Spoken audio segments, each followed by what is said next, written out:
அனைவருக்கும் வணக்கம். இந்த பதிவில் வந்து நம்ம புதுசாக யூடியூப் இன்ஃப்ளூயன்சர் கான்டென்ட் க்ரியேஷன்லாம் பண்ணுறாங்க இல்லையா, அவங்களுக்கான ஒரு ஹெல்ப்ஃபுல்லாக இருக்க மாதிரி ஒரு வீடியோ. என்னென்னா, நிறைய நபர்கள் வந்து தன்னோட கருத்துக்களை வந்து யூடியூப்லேயோ ஃபேஸ்புக்லேயோ இன்ஸ்டாகிராம் இந்த மாதிரிலாம் வந்து ஷேர் பண்ணுவாங்க. அதுக்கு என்ன பண்ணுவோன்னா, இனிஷியலாக வந்து அவங்க ஃபோனில் வந்து ரெக்கார்ட் பண்ணுவாங்க. அடுத்த ஒரு அப்கிரேடேஷன் பார்த்திங்கன்னா ஒரு கேமரா வாங்குவாங்க. முன்னாடிலாம் வந்து டிஎஸ்எல்ஆர் இருந்தது, இப்போ வந்து மிரர்லெஸ்க்கு வந்து டோட்டலாக இண்டஸ்ட்ரியே சேஞ்ச் ஆகிடுச்சு. இப்போ டிஎஸ்எல்ஆர் கேமரா வரதே கிடையாது. ஸோ அவங்களுக்கு ஒரு ஹெல்ப் பண்ணலான்னு சொல்லிட்டு இந்த வீடியோ, எந்த கேமரா சூஸ் பண்ணலாம் அப்படின்னு சொல்லிட்டு நான் வந்து சில பேருக்கு நான் சஜஷன் கொடுத்தேன். ஸோ அவங்க நல்லா கேமராலாம் வாங்கிட்டு ரொம்ப ஹெல்ப்ஃபுல்லாக இருந்தது, ரொம்ப கேமரா வந்து பக்காவாக இருந்ததுன்னு சொன்னாங்க, அவங்களுக்கு ரொம்ப யூஸ்ஃபுல்லாக இருந்ததுன்னு சொன்னாங்க. ஸோ நிறைய பேர் நம்ம இதில் வந்து சேனல் பார்க்குறவங்க நிறைய பேர் ஆண்டர்ப்ரனர்ஸாக இருக்கலாம், அவர் வந்து புதுசாக அவங்க வந்து ஒரு கண்டென்ட் க்ரியேட்டராக இருக்கலாம். ஸோ அவங்களுக்கு ரொம்ப யூஸ்ஃபுல்லாக இருக்கும் இல்லையா, அதுக்காக இந்த வீடியோ. நான் வந்து இனிஷியலாக வந்து கற்றுக்கிட்டது வந்து பார்த்திங்கன்னா டிஎஸ்எல்ஆர் வச்சு தான் நான் கற்றுக்கிட்டேன். ஸோ அந்த வீடியோகிராஃபிலாம் அதில் தான் கற்றுக்கிட்டேன். அப்புறம் வந்து சோனியோட ஒரு மினி கேம்கார்டர் இருந்தது, கல்யாணத்துக்குலாம் அப்படி எடுப்பாங்க பார்த்திங்களா, அந்த மாதிரி ஒரு கேம்கார்டர் நான் ஒர்க் பண்ணுற இடத்துல இருந்தது. ஸோ மினி கேம்கார்டர் அதில் தான் வச்சு நம்ம வீடியோஸ்லாம் கற்றுக்கிட்டது. அண்டு இன்றைக்கி வந்து நிறைய டெக்னாலஜி மாறிடுச்சு. ஸோ இன்றைக்கி எல்லாமே மிரர்லெஸ்ஸாக வந்துடுச்சு. நீங்கள் வாங்க போகிறதா இருந்தாலும் ஒரு மிரர்லெஸ் கேமராவை வாங்குங்க, அதுதான் இன்றைக்கான டெக்னாலஜி. நிறைய செகண்ட் ஹேண்ட் மார்க்கெட்டில் வந்து டிஎஸ்எல்ஆர் விற்கிது. உங்களோட ஃபோட்டோகிராஃபி பர்பஸ் அப்படின்னா கூட நீங்கள் அது டிஎஸ்எல்ஆர் போய்க்கோங்க, தப்பு இல்லை. நான் ஃபோட்டோகிராஃபி தான் லேர்ன் பண்ண போகிறேன் அப்படின்னா நீங்கள் அங்கே போய்க்கோங்க. இல்லை என்னோடய வீடியோகிராஃபி தான் என்னோடய மெயின், கண்டென்ட் க்ரியேஷன் தான் என்னோடய மெயின் அப்படின்னா நீங்கள் மிரர்லெஸ் பக்கம் வந்துடுங்க, அதுதான் ரொம்ப நல்லது. இது ஏன் சொல்கிறேன்னா, நம்ம ஒரு நல்ல கேமரா டிஎஸ்எல்ஆர் கேமரா வந்து ஒரு வீடியோகிராஃபி ஃபங்க்ஷனோட கேனான் அந்த மாதிரி வாங்கினோம் அப்படின்னா ஒரு 40,000 கிட்ட வருது. அதோட 20,000 தான் கூட போட்டிங்க அப்படின்னா நல்ல ஒரு மிரர்லெஸ் கேமரா, நல்ல புது கேமரா வந்து நீங்கள் எடுத்துட முடியும். நான் மறுபடியும் சொல்கிறேன், ஃபோட்டோகிராஃபி பர்பஸ்னால் நீங்கள் வந்து அந்த செகண்ட் ஹேண்ட் கேமரா டிஎஸ்எல்ஆர் போகிறதுக்கான ஆப்ஷன்ஸ் கூட இருந்தால் கூட யூஸ் பண்ணிக்கோங்க. பட் வீடியோகிராஃபி பர்பஸ்னால் மிரர்லெஸ் வந்துடுறது தான் பெஸ்ட்டு. ஸோ நான் என்ன கேமராஸ் யூஸ் பண்ணுறேன் அப்படின்னா சோனி ZV-E10 அப்படின்ற ஒரு கேமரா வந்து யூஸ் பண்ணுறேன். இந்த கேமரா ஏன் நான் சூஸ் பண்ணேன், அதுக்கு முன்னாடி என்னென்ன ரிசர்ச்லாம் பண்ணேன், இந்த மார்க்கெட் 60,000 செக்மெண்ட்டில் வந்து கிட்டத்தட்ட ஒரு 3-4 கம்பெனிஸ் இருக்குது. அதெல்லாம் பார்த்துட்டு ஓகே இந்த பட்ஜெட்டுக்கு இதில் இருக்கிற மேக்ஸிமம் ஃபீச்சர்ஸ் என்ன இருக்கோ நான் அந்த கேமரா சூஸ் பண்ணேன். அது வந்து சோனி ZV-E10 தான் வந்து அந்தளவு எனக்கு ஏற்ற ஃபீச்சர்ஸ்லாம் வந்து கொடுத்தது வந்து அதுதான். முக்கியமான காரணம் என்னென்னா, ஃபஸ்ட்டு வந்து இந்த கேமராவில் வந்து ரெக்கார்டிங் லிமிட் வந்து கிடையாது. 1080p நீங்கள் வந்து எவ்வளோ நேரம் வேணால் ஷூட் பண்ணலாம், பேட்ரி இருக்க வரையும் ஷூட் பண்ணலாம். ஸோ கார்டு வந்து முடிகிற வரையும் ஷூட் பண்ணலாம். பேட்ரி வந்து பார்த்திங்கன்னா உங்களுக்கு வந்து 2 hours வந்து வரும். நீங்கள் வந்து டைப் சி மூலிமா கனெக்ட் பண்ணிட்டீங்கன்னா சார்ஜ் பண்ணிவிட்டு ஷூட் பண்ணிட்டே இருக்கலாம். அப்போ நீங்கள் 1 whole day கூட இதை ஷூட் பண்ணலாம். பட் இது குட்டி கேமரான்றதுனால அவ்வளோ நேரம் வந்து ஷூட் பண்ணுறதுக்கான கெப்பாசிட்டி இருக்குமான்னு தெரியல. ஏன்னா அவ்வளோ நேரம்லாம் அந்த கேமரா தாங்குமா, ஹீட் ஆகும் இல்லையா. நான் மேக்ஸிமம் ஒரு பாட்காஸ்ட் வந்து 3 hours ஷூட் பண்ணேன், ஹீட்டிங் இல்லாமல் போச்சு இன்டோரில். முக்கியமாக நான் வாங்கினது காரணம் வந்து ரெக்கார்டிங் லிமிட்டு கிடையாது. 1080pயில் 4Kயில் வந்து 13 மணி நேரம் கழித்து ரெக்கார்டில் ஸ்டாப் ஆயிரும். 13 மணி நேரம் வந்து முதல்ல யாரும் ஷூட் பண்ண மாட்டாங்க. நான் இந்த எல்லா யூடியூப் வீடியோஸும் பார்த்திங்கன்னா 1080pயில் இருக்கிறதுலே லோ செட்டிங்ஸாக தான் வச்சு எடுக்கிறேன். ஸோ 16 Mbps/s தான் வச்சு எடுக்கிறேன். ஹையர் ரெசல்யூஷனுக்காக 50 Mbps 100 Mbpsன்னு சொல்லிட்டு 2 கேட்டகரிஸ் இருக்குது. ஸோ நான் ஹையரில் கூட எடுக்கல, நான் லோவரில் தான் எடுக்கிறேன். எனக்கு அதிலே கிளாரிட்டி வந்து ரொம்பவே நல்லா இருக்குது. நான் எடுக்கிற எல்லா பாட்காஸ்ட்டும் இதில் தான் எடுக்கிறேன். ஸோ அதனால் கிளாரிட்டியை பொறுத்தவரையும் சோனி ZV-E10 கேமராவில் வந்து எனக்கு ரொம்ப சாட்டிஸ்ஃபேக்ஷன். அதே மாதிரி வீடியோ லிமிட் இல்லாதது ரொம்ப பெரிய சாட்டிஸ்ஃபேக்ஷன். ஏன்னா சில கேமராஸில் வந்து முன்னாடிலாம் டிஎஸ்எல்ஆரில் அரை மணி நேரத்துக்கு ஒரு தடவை கட் ஆயிரும். ஃபுல் ரெக்கார்டிங் பண்ணோம் அப்படின்னா நம்ம கேம்கார்டர் மாதிரி தான் வாங்கி ஆகணும். இப்போது அந்த லிமிட் வந்து இதில் கிடையாது, மிரர்லெஸ் அப்படின்றதுனால எவ்வளோ நேரம் வேணால் ஷூட் பண்ணலாம். ஸோ நினச்சி பாருங்கள், பாட்காஸ்ட் போயிட்டே இருக்கும், ஒரு இம்பார்ட்டண்டான விஷயம் பேசிகிட்டு இருப்பார், இருங்க சார் ஒரு நிமிஷம் சொல்லிட்டு கட் பண்ணிட்டு வரதெல்லாம் பாசிபிளே கிடையாது. ஸோ அந்த மாதிரி இருக்கிறதுல நீங்கள் வந்து இந்த சோனி கேமரா வந்து சூஸ் பண்ணலாம். அடுத்ததாக வந்து இந்த வீடியோகிராஃபி சைடில் இந்த மாதிரி கலர் கிரேடிங்லாம் பண்ணுறாங்க இல்லையா, அவங்களுக்கு வந்து ஹெல்ப்ஃபுல்லாக இருக்க மாதிரி ஒரு ஃபீச்சர் இருக்குது. என்னென்னா கலர் ப்ரொஃபைல்ஸ் இருக்குது. HLG, S-Log2, S-Log3 இந்த மாதிரியான சோனியோட கலர் ப்ரொஃபைல்ஸ் இருக்குது. பேசிக்காக அது என்ன பண்ணணுன்னா, நம்ம வந்து ஒரு சன்னியான ஒரு கிளைமேட்டில் இருக்குன்னு வச்சுக்கோங்களேன், ரொம்ப வந்து பிரைட் சன்னாக இருக்குது அப்படின்னா அப்போ வந்து பார்த்திங்கன்னா ஹைலைட்ஸ் அதிகமாக போயிடும். அப்போ என்ன பண்ணுவாங்கன்னா அந்த கேமராவில் வந்து ஹெச்எல்ஜி ப்ரொஃபைல்னு ஒன்று இருக்குது. ஸோ ஹை டைனமிக் ரேஞ்ச் ப்ரொஃபைல்னு சொல்லிட்டு ஃப்ளாட் ஆகிரும், பிக்சரை வந்து ஃப்ளாட் ஆகிரும். ஃப்ளாட் ஆனதுக்கப்புறம் நீங்கள் போஸ்ட்டில் வந்து ஹைலைட்ஸ் அண்டு லோ வந்து நீங்கள் வந்து பூஸ்ட் பண்ணிக்கணும். இது வந்து உண்மையிலே வந்து ஒரு யூஸ்ஃபுல்லான ஃபீச்சர் தான். நான் ஹெச்எல்ஜி மட்டும் நான் அவுட்டோரில் யூஸ் பண்ணியிருக்கேன், நல்லாவே இருக்குது. S-Log2 S-Log3 நான் யூஸ் பண்ணதில்லை. பட் ஹெச்எல்ஜியே எனக்கு என்னோடய எடிட்டிங்க்கு போதுமானதாக இருக்குது. அது மாதிரி ஒரு 10 ப்ரொஃபைல் இருக்குது, நீங்கள் வந்து அதை யூஸ் பண்ணிக்கலாம். இது 8-bit கேமரா தான், 422 அப்படின்ற கம்ப்ரெஷனில் இருக்குது. பட் ஆனால் நீங்கள் 420 மட்டும்தான் அதில் வந்து 420 மட்டும்தான் அதில் வந்து டேரெக்டாக எழுத முடியும். 422 வந்து எக்ஸ்டர்னலாக தான் எழுத முடியும். ஸோ இவ்வளோ டீட்டெயில் வந்து ஒரு கான்டென்ட் க்ரியேட்டருக்கு 422 அப்படின்ற கன்ஃபியூஷனே வேணாம். நீங்கள் ரெக்கார்டை அழுத்திட்டு நீங்கள் பாட்டு எடுக்கலாம். ஸோ அதனால் அதில் எந்த பிரச்சனையும் கிடையாது. அதே மாதிரி இதில் இருக்க ஆடியோ சிஸ்டம்ஸ் வந்து பார்த்திங்கன்னா இதில் இன்பில்ட்டாக 3 இன்டர்னல் மைக் வருது. நார்மலாக ஒரு கேமராவில் வந்து ஒரே ஒரு மைக் தான் வைப்பாங்க. ஸோ இதில் வந்து ஒரு 3 இன்டர்னல் மைக் வருது. இந்த இன்டர்னல் மைக் வந்து ஃப்ரண்ட்டில் 2 பேக்கில் 1 அந்த மாதிரி இருக்கும். ஸோ அதனால் இந்த vlogging பர்பஸ்க்காக இதை வந்து வச்சுருக்காங்க. இந்த கேமரா வந்து நீங்கள் இந்த மாதிரி எக்ஸ்டர்னல் மைக் இல்லாமல் அதில் இருக்க மைக் வச்சு நீங்கள் எடுக்க முடியும். பட் ஆடியோ இந்த அளவு கிளாரிட்டியாக இருக்காது. ஸோ இப்போ எங்கேயாவது நீங்கள் வெளியே போகிறீங்க, நம்ம இந்த விலாக்லலாம் வந்து பார்த்திங்கன்னா நம்ம சேனலில் விலாக் பண்ணியிருப்போம், அதெல்லாம் வந்து பார்த்திங்கன்னா இந்த கேமராவில் தான் எடுத்திருந்தோம். மேனேஜபிளாக இருக்குது, அந்த ஆடியோ வந்து நம்ம மேனேஜபிளாக இருக்குது. பட் எக்ஸ்டர்னல் மைக் போட்டோம்னா இன்னுமே கொஞ்சம் நல்லா ஆடியோ வந்து கிறிஸ்பாக இருக்குது. எதுக்கு சொல்கிறேன் அப்படின்னா, சப்போஸ் எங்கேயாவது நீங்கள் வெளியே போகிறீங்க, மைக் எடுத்துகிட்டு போக மறந்துட்டால் கூட நீங்கள் vlog, அதாவது கேமரா வந்து உங்களோட கைக்கு முன்னாடி இருக்க டிஸ்டன்ஸ் வரையும் இருந்துச்சு அப்படின்னா அதை கேப்சர் பண்ணுற ஆடியோ வந்து உங்களுக்கு யூஸ்ஃபுல்லாக இருக்கும். அதே மாதிரி இதில் இருக்க அந்த 3.5mm ஜாக் இருக்குது இதில். ஸோ இதுவுமே ரொம்ப நல்லா இருக்குது. இதில் சோனியோட அந்த ஆடியோ சிஸ்டம்ஸ் வந்து உண்மையாக நல்லா இருக்குது. ஏன்னா அந்த கெயின் லெவல்ஸ் இம்ப்ரூவ் பண்ணுறதா இருக்கட்டும், குறைக்கிறதா இருக்கட்டும், ரொம்ப வந்து அதில் இருக்க அந்த கேமராவோட இருக்க அந்த டேக் வந்து ரொம்ப நல்லா இருக்குதுன்னு சொல்லலாம். அதே மாதிரி இந்த பட்ஜெட்டில் 60,000 செக்மெண்ட் பட்ஜெட்டில் ஹெட்ஃபோன் ஜாக் இருக்கிற ஒரே கேமரா இந்த ஒரு கேமரா தான். இதுதான் எனக்கு வந்து நான் அந்த கேமராவை சூஸ் பண்ணுறதுக்கான மிகப்பெரிய ரீசன் இந்த ஹெட்ஃபோன் ஜாக். ஏன்னா நம்ம வெளியே ஷூட்லாம் எடுத்துகிட்டு போகிறோம்னு வச்சுக்கோங்க, கிளைண்ட் ஷூட்லாம் பண்ணுறோன்னா இந்த ஹெட்ஃபோன் ஜாக் இல்லாட்டின்னு வச்சுக்கோங்களேன், பெரிய தலைவலி. சிலப்போ வந்து நம்ம ஷூட் பண்ணிடுவோம், ஷூட் பண்ணிவிட்டு வீட்டுக்கு வந்துடுவோம், பார்த்தா ஆடியோ எங்கேயா கட்டாக இருக்கும், திரும்பிலாம் ஷூட் பண்ணுறதுக்கான வாய்ப்பே சிலப்போ கிடைக்காது. அப்போது இந்த ஆடியோ இருந்தது அப்படின்னா நீங்கள் ஈஸியாக மானிட்டர் பண்ணிவிட்டு இருந்தீங்கன்னா ஈஸியாக நீங்கள் என்ன பண்ணலான்னா, ஓகே ஏதாவது கட் ஆச்சு அப்படின்னா அப்போயே நீங்கள் எதை ஸ்டாப் பண்ணிவிட்டு திரும்பி ஏதாவது நீங்கள் ஒர்க் பண்ணிட்டு வரலாம். இது ஒரு மிகப்பெரிய ப்ளஸ்ஸு இந்த கேமராவில் இருக்குது. இது எந்த கேமராவில் இல்லை, கேனனில் இருக்க R50 இல்லை, நிக்கானோட Z30 இல்லை. எனக்கு வந்து நிக்கானோட Z30 எடுக்கலாம் அப்படின்னு சொல்லிட்டு ஓரளவு கிட்ட போயிட்டேன். ஏன்னா நிக்கான் Z30 வந்து வெதர் சீலிங் இருக்குது, இதில் வந்து வெதர் சீலிங் கிடையாது. பட் வெதர் சீலிங்கை விட எனக்கு முக்கியமானது ஹெட்ஃபோன் ஜாக்காக பட்டுச்சு. ஏன்னா நம்ம அவுட்டோரில் பெருசாக நம்ம மலையில் போய் உட்காந்து ஷூட் பண்ண போகிறதில்ல. ஆனால் அந்த ஹெட்ஃபோன் ஜாக் இல்லாமல் நம்மளால் இந்த மாதிரி ஷூட்லாம் பண்ண முடியாது, முக்கியமானது. அதனால் எனக்கு ஹெட்ஃபோன் ஜாக் வந்து முக்கியமாக பட்டுச்சு. ஸோ அதனால் இந்த கேமரா வந்து சூஸ் பண்ணிட்டேன். ஆட்டோ ஃபோக்கஸ் வந்து பார்த்தோம் அப்படின்னா இந்த சோனி கேமராவில் உங்களுக்கு சொல்லவே தானே, இண்டஸ்ட்ரியிலே இருக்குதான் ஃபாஸ்டஸ்ட்டு ஆட்டோ ஃபோக்கஸ் வந்து இருக்கிறது சோனி கேமரா தான். 0.02 செகண்ட்ஸில் வந்து உங்களுக்கு ஆட்டோ ஃபோக்கஸ் ஆயிரும்.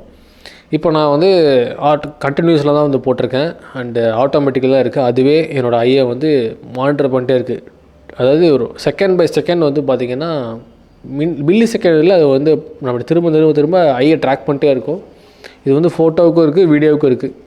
ஸோ அதே மாதிரி இந்த பேர்ட்ஸு, வெஹிக்கிள்ஸு, இந்த மாதிரியான எல்லா நேச்சர், இந்த மாதிரி நான் நிறைய இதுக்கு வந்து இதில் கேட்டகரி இருக்குது. நீங்கள் என்ன கேட்டகரி வந்து யூஸ் பண்ணாலும் அந்த கேட்டகரி மோடில் போய்ட்டு நீங்கள் அதை யூஸ் பண்ணிக்கலாம். கரெக்டாக ஐ ட்ராக் பண்ணிகிட்ருக்கோம். இப்போ பேர்ட்ஸ்க்கெலாம் வந்து சின்ன ஐயாக இருக்கும் இல்லையா, ஸோ அதனால் நீங்கள் பேர்ட்ஸ் போட்டிங்கன்னா கரெக்டாக பேர்ட்ஸை வந்து ட்ராக் பண்ணணும். அதே மாதிரி அனிமல் போட்டால் அனிமல் வந்து ட்ராக் பண்ணணும். இதெல்லாம் அந்த ஏஐ யூஸ் பண்ணி இவங்க பண்ணியிருக்காங்க. அதுவுமே ஆட்டோ ஃபோக்கஸ் வந்து எனக்கு ரொம்ப நல்லாவே இருக்குது. நைட் டைம்லேயும் கூட ஆட்டோ ஃபோக்கஸ், இப்போது நம்மளோட இருட்டில் வந்து நம்மளுக்கு அந்த மூஞ்சி தெரிகிற மாதிரி இருக்குது, நமக்கு அந்த கண்ணு தெரிகிற மாதிரி இருக்குன்னா இதை ட்ராக் பண்ணிடுது. அந்தளவுக்கு நல்லாயிருக்கு. ஏன்னா பழைய டிஎஸ்எல்ஆரில் வந்து அப்படி இருக்காது, அப்படி ட்ராக் பண்ணவே முடியாது. அதாவது லைட்டு நம்ம எக்ஸ்டர்னலாக வைக்கிற மாதிரி இருக்கும். ஆனால் இப்போது இதில் இருக்கிறது வந்து நம்மளோட இருட்டில் வந்து நம்ம ஃபேஸுக்கு நம்ம ரியலான கண்ணுக்கு என்ன ஆப்ஜெக்ட் தெரியுதோ அந்தளவு இதை ட்ராக் பண்ணுது, ஓரளவு நல்லாவே இருக்குது. ஸோ ஆட்டோ ஃபோக்கஸ் பொறுத்தவரையும் இதில் நிறைய ஆட்டோ ஃபோக்கஸ் பாயிண்ட்ஸ் இருக்குது. 425 ஆட்டோ ஃபோக்கஸ் பாயிண்ட்ஸ் இருக்குது. அதாவது ஸ்க்ரீன் முழுக்க ஆட்டோ ஃபோக்கஸ் பாயிண்ட்ஸாக தான் இருக்கும். அதனால் நீங்கள் எந்த கார்னரில் வேணால் வச்சு ஆட்டோ ஃபோக்கஸ் பண்ணிக்கலாம். அது ஒரு பெரிய பிரச்சனையே கிடையாது. இந்த கேமராவில் முக்கியமாக வந்து சோனி வந்து டிசைன் பண்ணியிருக்கிறது எப்படி இந்த ப்ரைஸுக்கு கொடுத்தாங்க அப்படின்றது தான். ஏன்னா ஏற்கனவே சொல்லியிருக்காரு, சோனியில் வந்து 6100 சொல்லிட்டு ஒரு கேமரா வந்தது. உண்மையிலே அந்த கேமரா பீட் பண்ணிடுச்சு. சோனியோட என்ட்ரி லெவலில் இருக்கிறதுலே பெஸ்ட்டு கேமரா 6100. அந்த கேமராவோட என்ட்ரி லெவலில் இது பீட் பண்ணிடுச்சு. ஏன்னா சோனி இப்போது ரீசெண்டாக லான்ச் ஆன 6700 இருக்கு இல்லையா, ஸோ அந்த கேமரா அதாவது வந்து சோனியோட மிரர்லெஸில் இது வந்து கிராப் பாடி சென்சாரில் இருக்கிறதுலே ஹையஸ்ட்டு இப்போ இருக்கிறதுல டாப் மோஸ்ட் கேமரா வந்து அதுதான் சோனியோட லைனப்பில். அந்த கேமராவில் இருக்க எல்லா ஃபீச்சர்ஸையும் கொண்டு வந்து இதில் கொடுத்துட்டாங்க. அதாவது இந்த ஆட்டோ ஃபோக்கஸாக இருக்கலாம், இந்த மாதிரி ரெக்கார்டிங் லிமிட் இல்லாது, நிறைய இந்த மாதிரி ஹெட்ஃபோன் ஜாக் ஃபீச்சர்ஸ் வந்து எல்லாமே கொடுத்துட்டாங்க. பிக்சர் ப்ரொஃபைல்ஸு இதெல்லாம் இருக்கிறதுனால இதை விட பார்த்திங்கன்னா இன்னொரு 60,000 எக்ஸ்ட்ரா போட்டு வாங்கணும் இந்த கேமரா. 1,20,000 1,50,000 தெரியல இந்த கேமரா. அந்த கேமராவில் இருக்க ஃபீச்சர்ஸ் எல்லாமே அதில் கொடுத்ததுனால ஒரு என்ட்ரி லெவல் செக்மெண்ட்டுக்கு ரொம்ப அப்படியே நிறைய கொடுத்த மாதிரி ஒரு இந்த செக்மெண்ட்லேயே நிறைய கொடுத்த ஒரு ஆள் வந்து சோனின்னு சொல்லலாம். நம்ம என்ன 6700க்கும் இதுக்கும் என்ன பெரிய வித்தியாசம் அப்படின்னா பில்ட் குவாலிட்டியில் வித்தியாசம் இருக்கும். அது வந்து அலாய் ஃப்ரேமு, அலுமினியம் அலாயில் பண்ணியிருப்பாங்க. இது வந்து பிளாஸ்டிக் பாடி. ரெண்டாவது அதில் பேட்ரி சேஞ்ச் வந்து வேறு பேட்ரி வந்து கெப்பாசிட்டி வந்து கிட்டத்தட்ட 2.5 மணி நேரம் 3 மணி நேரம் கூட ஷூட் பண்ணும் பெரிய பேட்ரி. இது வந்து சின்ன பேட்ரி. அடுத்ததாக வந்து பார்த்திங்கன்னா அதில் வந்து 4Kயில் வந்து 60 fps எடுக்கலாம், இதில் எடுக்க முடியாது.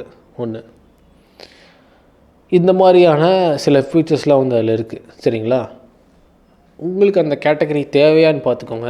அதே மாதிரி அது வெதர் சீலிங் இருக்குது. அதில் வெதர் சீலிங் கேமரா முக்கியமாக அதில் வந்து எலக்ட்ரானிக் வியூ ஃபைண்டர் இருக்குது. இந்த எலக்ட்ரானிக் வியூ ஃபைண்டர் யாருக்கு தேவைப்படும்? இந்த ஃபோட்டோகிராஃபி பீப்புளுக்கு வந்து தேவைப்படும். ஸோ அதனால் அந்த மாதிரி ஒரு ஃபோட்டோவும் எனக்கு வேணும், வீடியோவும் வேணும்னா நீங்கள் அந்த மாதிரி கேமரா சூஸ் பண்ணலாம். சோனி ZV-10 ஃபோட்டோ எடுக்க முடியாதுலாம் கிடையாது. இதில் சூப்பராக எடுக்கலாம். ஏன்னா அதே சென்சார் இருக்குது, அதே சென்சார்னால எடுக்கலாம். என்ன EVF மட்டும் கிடையாது. நீங்கள் நார்மலாக மொபைலில் எடுக்கிற மாதிரி இப்படி ஸ்க்ரீனை வச்சு எடுத்துடணும். ஃபோட்டோகிராஃபி இதில் அட்டகாசமாக இருக்கும். ஃபோட்டோ குவாலிட்டியும் ரொம்ப தரமாக இருக்கும். பிகினர் நான் லேர்ன் பண்ண போகிறேன் அப்படின்னா தாராளமாக இந்த கேமரா போதும். நான் ரொம்ப ப்ரொஃபஷ்னலாக எடுப்பேன், நிறைய அவுட்டோரில் எடுப்பேன், நிறைய இந்த மாதிரி ட்ராவல், ஸோ இந்த மாதிரி சன்னியான வெதரில் நான் எப்போவுமே எடுப்பேன் அப்படின்னா உங்களுக்கு EVF வந்து தேவைப்படும். மற்றபடி நான் வந்து கான்டென்ட் க்ரியேஷன் தான் பண்ண போகிறேன், இந்த மாதிரி நான் இன்டோர் வீடியோஸ் அதிகமாக பண்ணுவேன், எப்போயாவது ரேராக அவுட்டோரில் பண்ணுவேன் அப்படின்னா உங்களுக்கு இந்த ஸ்க்ரீனில் வச்சே நீங்கள் சமாளிச்சிட முடியும்.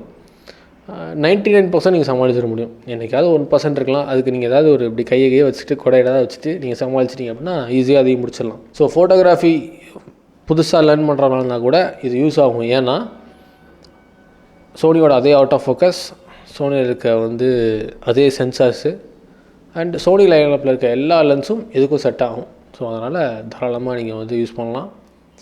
ஒரு செகண்டுக்கு 10 ஃபோட்டோ இதுலேயும் எடுக்கலாம். ஸோ நான் வந்து இந்த சோனியோட கேமரா வந்து வாங்க போகும்போது அவங்கள்ட்ட ரெக்வஸ்ட் பண்ணது என்னென்னா, ஸோ இந்த கேமரா வந்து நல்ல கேப்பபிளாக இருக்குது, என்ட்ரி லெவலில் வந்து ஒரு உண்மையிலே ஒரு ரெவல்யூஷன் ஏற்படுத்த ஒரு கேமரா, இவ்வளோ ஃபீச்சர்ஸை வச்சுட்டு இந்த கேமரா ஏன் வந்து இந்த EVF இல்லாத மட்டுமே வந்து ஒரு பெரிய குறையாக இருக்குது இதில். ஸோ இதில் மட்டும் EVF கொடுத்துருந்தாங்க அப்படின்னா, இப்போ சோனி வாங்க போகிறாங்கன்னு வச்சுக்கோங்களேன், EVFக்காக வந்து 6100 போவாங்க. இல்லை எனக்கு கான்டென்ட் க்ரியேஷன் தான் வேணும், எனக்கு வீடியோ சென்ட்ரிக் வேணும்னா ZV-10 வருவாங்க. இது அவங்களே வந்து ஒரு செப்பரேட் பண்ண மாதிரி ஆகிடுச்சு.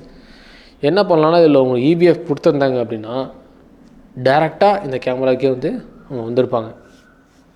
கன்ஃபியூஷனே இல்லாமல் ஓகே சோனி ZV-10 எடுத்துடலாம் அப்படின்னு சொல்லிட்டு வந்திருப்பாங்க.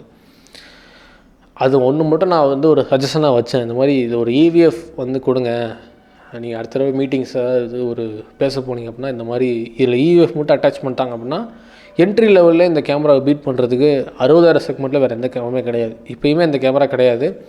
பட் கெனானில் R50 வந்து ஒரு EVF இருக்குது இல்லையா, ஸோ ஃபோட்டோகிராஃபி சைடு வந்து கேட்குறவங்க கண்டிப்பாக EVF கேட்பாங்க. ஸோ அதனால் இது ஒரு ரெக்வஸ்ட்டை வச்சேன். சோனி ZV-E10 Mark II விட்டாங்க, அதுலேயும் அந்த EVF இல்லை.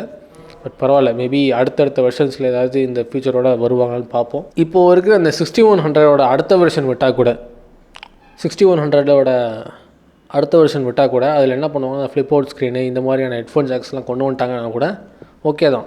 ஏதோ ஒரு மாடல் கன்ஃபியூஷனே இல்லாமல் வாங்குற மாதிரி இருந்தால் அது ஓகே. இண்டஸ்ட்ரியில் இருக்க Sony ZV-E10 and Canon R50, அப்புறம் நிக்கான் Z30, Panasonic G85, அப்புறம் ஒலிம்பஸ், இந்த கேமராலாம் Fujifilm X-T200 இதெல்லாமே இந்த செக்மெண்ட்டில் வருது. இதெல்லாம் விட ஏன் இதை சூஸ் பண்ணோன்னா முக்கியமான காரணங்களை சொல்லிட்டேன். அண்ட் இது எல்லாத்துக்கும் முக்கியமான விஷயம் என்னென்னா, இதில் வந்து ஈஸியான லென்ஸ் ஆப்ஷன் வந்து சோனியில் இருக்குது.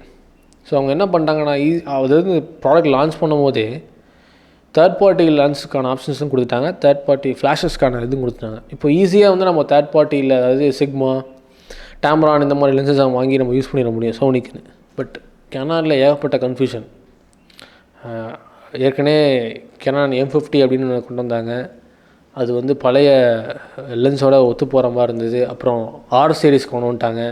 இப்போது நிக்கான்லேயே வந்து பார்த்திங்கன்னா இந்த Z-லைன் லென்ஸ்லாம் வந்துருக்கு இல்லையா. ஸோ அதனால் இந்த பழைய லென்ஸ் எதுவுமே புதுசில் யூஸ் பண்ண முடியாமல் போயிடுச்சு. பட் சோனியில் அந்த பிரச்சனையே கிடையாது. இப்போது நீங்கள் TX கேமரா வச்சுருக்கீங்க அப்படின்னா, இப்போ நீங்கள் அடுத்து அப்கிரேட் பண்ணுறீங்கன்னு ஒரு செமி ப்ரொஃபஷனல் சோனி 6700 மாதிரி போகிறீங்கன்னா அதே லென்ஸை யூஸ் பண்ணிட்டு போயிடலாம். இல்லை ஃபுல் ஃப்ரேம் கேமரா இருக்குது, நான் ஃபுல் ஃப்ரேமுக்காக என்னோடய எய்ம், ஸோ ஃபுல் ஃப்ரேம் லென்சஸாக வாங்கி நீங்கள் வச்சுக்கிட்டிங்கன்னா கூட DXL வந்து யூஸ் பண்ணலாம். இந்த ஆப்ஷன்ஸ்லாம் வந்து சோனியில் இருந்ததுனால நான் சோனி பக்கம் போனேன் ஒன்று. அண்டு இந்த ரேட்டுக்கு ஹெட்ஃபோன் ஜாக் இருக்குது. ஸோ அது ரெண்டாவது முக்கியமான விஷயம். அண்ட் வீடியோவில் லிமிட்டே கிடையாது. Canon R50லையும் நிக்கான் Z30லையும் 2 ஹவர்ஸில் கட் ஆயிரும். அந்த பிரச்சனை இதில் கிடையாது. ஸோ அதனால் எனக்கு இது ஒரு மிகப்பெரிய ஒரு ப்ளஸ்ஸாக பட்டுச்சு. வீடியோ சென்ட்ரிக்கு அந்த கேமராவில் என்னென்ன கொடுக்கணுமோ எல்லாத்தையும் கொடுத்துட்டாங்க. அதனால் நான் சூஸ் பண்ணேன். ஸோ நீங்கள் வந்து ஒரு கேரியர் இப்போ ஸ்டார்ட் பண்ணுறீங்க கண்டென்ட் க்ரியேஷனில் அப்படின்னா இந்த கேமரா நிச்சயமாக உங்களுக்கு கை கொடுக்கும். உங்களோட போட்ட காசுக்கு இது ஒர்த்து. அது இல்லாமல் இதில் வந்து ஒரு டேலி லைட் இருக்கும். அந்த கேமராவில் வந்து பார்த்திங்கன்னா ரெக்கார்டு ஆன் பண்ணிங்கன்னா ஒரு ரெட் லைட் எரியும். ஸோ அது ரெக்கார்டு இருக்கா இல்லையா அப்படின்றத நீங்கள் தெரிஞ்சுக்கலாம். அதே மாதிரி இந்த வீடியோவோட மானிட்டர்லேயும் வந்து பார்த்திங்கன்னா ரெக்கார்ட் ஆனோடனே ஒரு ரெட் ஃப்ரேம் மாதிரி வரும். ஸோ அது ரெக்கார்டு ஓடிட்டுருக்கா இல்லையா அப்படின்றது உங்களுக்கு நல்லா தெளிவாக தெரியும். மற்றபடி வீடியோ ஃபீச்சர்ஸ்னு பார்த்திங்க அப்படின்னா இதில் நிறைய இருக்குது. ஸோ ப்ராடக்ட் ஷோகேஸ் அது பண்ணுறது, அதாவது இப்படி ஃபோனை தூக்கி இப்படி காட்டினேன் அப்படின்னா டக்குன்னு அந்த ஃபோன் மட்டும் ஜூம் ஆகும்.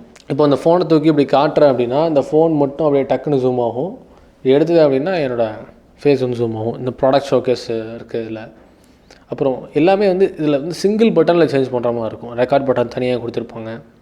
டக்குன்னு வந்து பார்த்திங்கன்னா உங்களுக்கு வந்து வீடியோஸ்லேருந்து ஃபோட்டோ போகலாம், ஃபோட்டோலேருந்து வந்து ஸ்லோ மோஷன் போகலாம். இதெல்லாமே வந்து ஈஸியாக இருக்கும். அதாவது ஒரு பிகினர்ஸ் வந்து ஈஸியாக யூஸ் பண்ணுற மாதிரியான ஒரு ஹேண்டலிங்கில் கொடுத்துருப்பாங்க. இதேமாதிரி ப்ரொஃபஷ்னலாக இல்லை நிறைய பட்டன்ஸ் இருக்காது இதில்.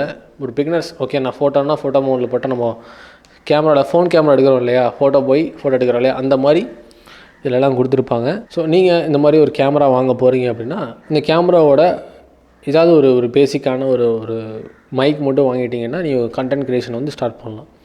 ஸோ அந்த கேமரா அண்ட் மைக், நான் யூஸ் பண்ணுற கேமரா அண்ட் மைக்ஸில் எல்லாவோட அமேசான் லிங்க்ஸ் வந்து நமக்கு கீழே இருக்குது டிஸ்கிரிப்ஷனில். ஸோ இது நீங்கள் பை பண்ணிங்க அப்படின்னா ஆப்வியஸாக நமக்கு வந்து ஹெல்ப்ஃபுல்லாக இருக்கும். ஸோ நம்மளோட விஷனை வந்து அடுத்த கட்டத்துக்கு எடுத்துகிட்டு போகிறதுக்கு ரொம்ப ஹெல்ப்ஃபுல்லாக இருக்கும்.